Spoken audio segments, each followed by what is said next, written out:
ঘোষণার পর আপনারা জানেন আজকে ছাত্রদের পক্ষে রায় আসলো। বেসিক্যালি কোটা নিয়ে হাইকোর্টের রায় আপিল বিভাগে বাতিল হলো।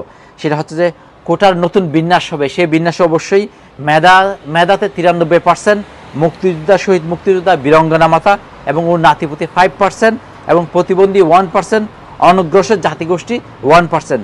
সরকারকে 3 মাসের মধ্যে নতুন কোটা ব্যবস্থার গেজেট জারি ঘোষণা করেছেন, নির্দেশ দিয়েছেন আপিল বিভাগ। বেসিক্যালি সরকারকে বলেছেন 3 মাসের মধ্যে তারা যেন এই গেজেট ঘোষণা দেন, আপিল বিভাগ সে নির্দেশ দিয়েছেন। এবং রায় পর্যবেক্ষণে প্রধান বিচারপতি বলেছেন কোটা সরকারি নীতিগত সিদ্ধান্তের বিষয়, তথাপি এই ক্ষেত্রে আমাদের হস্তক্ষেপ করতে হচ্ছে। আশা করি শিক্ষার্থীরা মেনে নেবে এবং আন্দোলন বন্ধ করে তারা ক্লাসে ফিরে যাবে। এটা আজকে রায় দিয়েছেন। বেসিক্যালি সেই রায়টা ঘোষণা করা হয় বেসিক্যালি আপনারা জানেন বাংলাদেশ টাইম 1টার পরে, শো 1টার পরে বেসিক্যালি রায়টা ঘোষণা করা হয়। সকাল থেকেই আপিল বিভাগে বেসিক্যালি নানা আলোচনা হয়। বেসিক্যালি সেখানে শিক্ষার্থীদের পক্ষে 5 জন আইনজীবীকে কথা বলতে দেওয়া হয় এবং রাষ্ট্রপক্ষের পক্ষে আমিনুদ্দিন বেসিক্যালি রাষ্ট্রপক্ষের হয়ে কথা বলেন এবং আমিনুদ্দিন বেসিক্যালি এই কোটা এই ব্যবস্থার যে হাইকোর্টের রায়টা বাতিলের পক্ষে আমিরুদ্দিনও প্রস্তাব করেন এবং সরকারের পক্ষ হয়ে। আপনারা জানেন একটা বলে রাখি, এখানে যে এখন পর্যন্ত আমরা কিন্তু কোনো তথ্য পাই নাই, আর কোনো তথ্য পাই নাই যে তা আপনারা জানেন প্রায় আমরা গতকাল পর্যন্ত প্রায় জেনেছি 115 জন মতো এই সংঘর্ষে নিহত হয়েছেন। তার মধ্যে শিক্ষার্থী কয়জন, পুলিশ কয়জন বা অন্যান্য জনসাধারণ কয়জন এবং এটার পক্ষে বিপক্ষে আসলে কারা কয়জন মারা গেছেন সেটা কিন্তু আমরা এখন পর্যন্ত সঠিক তথ্যটা পাইনি। কারণ আপনারা জানেন বাংলাদেশে এই ইলেকট্রিক বন্ধ, বাংলাদেশে আপনারা জানেন যে ইন্টারনেট বন্ধ, যেটা মেন হচ্ছে ইন্টারনেট বন্ধ, ফোনে কথা বলা যাচ্ছে না। যারা বাইরে থেকে বিভিন্ন দেশ থেকে কল দিচ্ছে 10 সেকেন্ডের মধ্যে কল ড্রপ করতেছে বেসিক্যালি।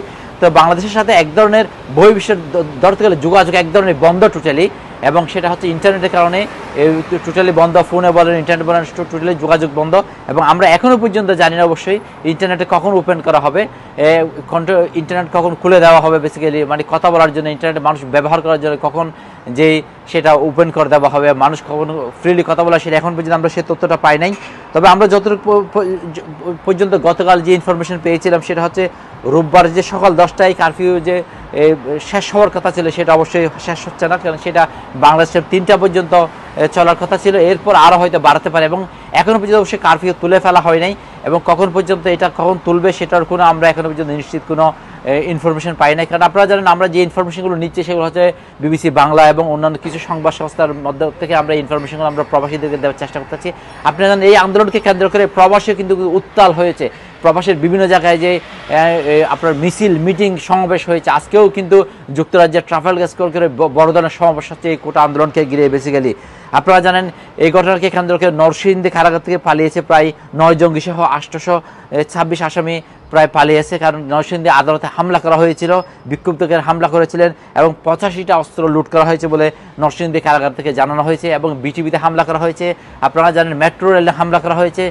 এভাবেই কিন্তু সংঘর্ষের মধ্যে দিয়েই নানা অঘটন ঘটনা হয়েছে বাংলাদেশে কিন্তু, এবং এটা একটা মুক্তিযুদ্ধের পর বড় ধরনের একটা অঘটন ঘটনার জন্ম দিয়েছে শিক্ষার্থীদের সাথে। এবং শিক্ষার্থীদের সাথে আপনারা জানেন পুলিশের সংঘর্ষ, বিজিবির সংঘর্ষ, অবশেষে কারফিউ জারি করতে বাধ্য হয়েছে সরকারকে, কারণ এটা নালে নিয়ন্ত্রণে আনা যাচ্ছে না এক ধরনের, সেটা আমরা দেখেছি। এবং আমরা জানেন ইন্টারনেটবিহীন প্রায় বলা যায় আপনার 90 ঘন্টার উপরে ইন্টারনেটবিহীন আজকে বাংলাদেশের সাথে বহির্বিশ্বের এরকম একটা ঘটনা দেশ জুড়ে।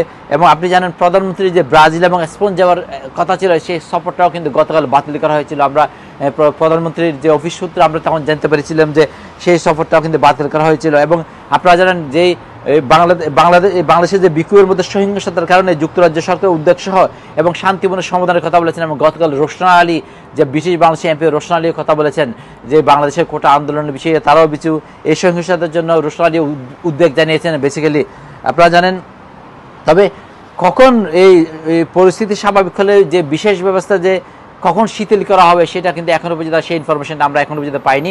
তবে এখনও পর্যন্ত মানুষ এখনও পর্যন্ত বসে আছে আসলে এই কোটা আন্দোলনকারীরা, যারা শিক্ষার্থীরা যেটা আন্দোলন করছে তারা আদৌ এটা মেনে নিয়েছে কিনা, তারা এখন তাদের পরবর্তী কর্মসূচি কী হবে, পরবর্তী পদক্ষেপ তাদের বেসিক্যালি কী হবে সেটা এখনও পর্যন্ত আমরা সেই তথ্যটা এখন পর্যন্ত আমরা পাইনি। যেহেতু বাংলাদেশে ইন্টারনেট বন্ধ, সে তথ্য আমরা যা ইনফরমেশন পাচ্ছি সেগুলো হচ্ছে আপনারা জানেন বিবিসি বাংলা এবং অন্যান্য যেই আপনার কিছু সংবাদ সংস্থা তাদের পক্ষ থেকে আমরা বেসিক্যালি পাচ্ছি। আপনারা জানেন তবে যে এখানে যে সরকারি ছুটি, এখানে আপনারা জানেন এই সরকারি ছুটি বলতে জরুরি পরিষেবা যেমন বিদ্যুৎ, পানি, গ্যাস, অন্যান্য জ্বালানি, ফায়ার সার্ভিস, বন্দরের কার্যক্রম, পরিচ্ছন্নতা কার্যক্রম, টেলিফোন ও ইন্টারনেট, ডাকসেবা, এই জিনিসগুলো বেসিক্যালি কি থাকবে, খোলা থাকবে। অন্যান্য সব প্রতিষ্ঠান বন্ধ থাকবে বলে জানিয়েছে আপনার এই 2 দিনের ছুটিতে।